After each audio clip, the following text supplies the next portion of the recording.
We're here with the 2015 Honda Fit, a familiar nameplate that's been redesigned with a lot of features and attributes that should apply to entry-level car shoppers. If the last Fit was already a solid effort, this one is a must-drive for anyone shopping small cars. We'll show you why. For a couple generations now, the Fit has had sort of a big bug-eyed look, didn't really fit in that well with the rest of Honda's lineup. This Fit actually looks a lot more similar to cars like the Civic thanks to things like its really narrow headlights up here. The cabin loses some of the prior Fit's kind of ubiquitous storage nooks and crannies, but it retains a pretty open layout here, some more modern shapes, plenty of room to stretch out, and pretty good visibility thanks to tall windows, narrow pillars, and a big rear window with head restraints in back there that really nest out of the way in the seats. Speaking of seats, heated leather upholstery available for the first time in the Fit. The leather in our test car, actually pretty good stuff, especially for kind of a subcompact segment car. My only concern is how far back the seat goes. I'm 6 feet tall. I sit about one click ahead of all the way back here, so if you're much more than 6 feet, you're going to want to look at a different car.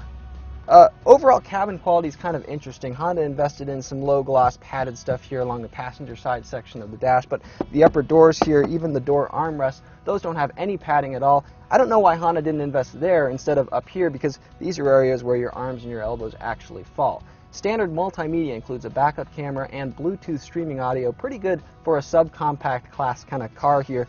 Most trims have a 7-inch screen right here in the center of the dashboard with the available factory navigation. It's got things like swiping to scroll the map and pinching to zoom. It's pretty quick, works actually almost as quick as most smartphones, which is not something you find in a lot of in-car factory navigation that even has those abilities. Our only complaint here are the capacitive touch buttons to the left of the screen. There's a volume kind of thing that you have to swipe your finger up and down. Not really intuitive to use, not easy to use, and there's no tuning knob to really adjust the radio either.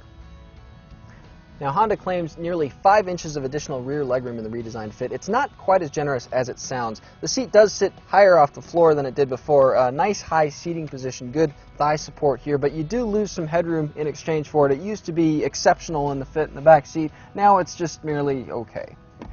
Cargo space down from the last Honda Fit, which had nearly 21 cubic feet behind the rear seats. That was about as much as you can get in some small SUVs. This is down to about 16.5 cubic feet, so down a bit, but still enough for a lot of gear. Now, Honda's Magic Seat, back in action here for 2015. It folds all the way down. It also folds up from the second row, so you can fit taller objects there along the floor. All the way down here, no ledges to go over, a very flat, large load floor. Overall space here, about 53 cubic feet. Still quite a bit of room, more than double what you get in a Ford Fiesta hatchback. The last Honda Fit sold a lot of its acceleration up front, kind of very peppy off the line, but not a ton of extra power in reserve as you needed to kind of merge with faster moving traffic on the highway.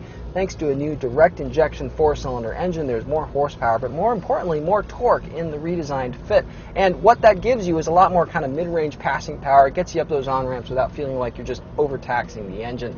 Part of the benefit comes from a new continuously variable automatic transmission.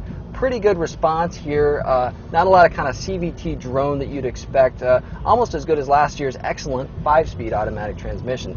Ride quality also improves a little bit. Overall, the wheelbase has increased a little bit, and there's a reworked suspension underneath, and the sum of the parts equals a more comfortable ride that's not quite as choppy as the last Honda Fit.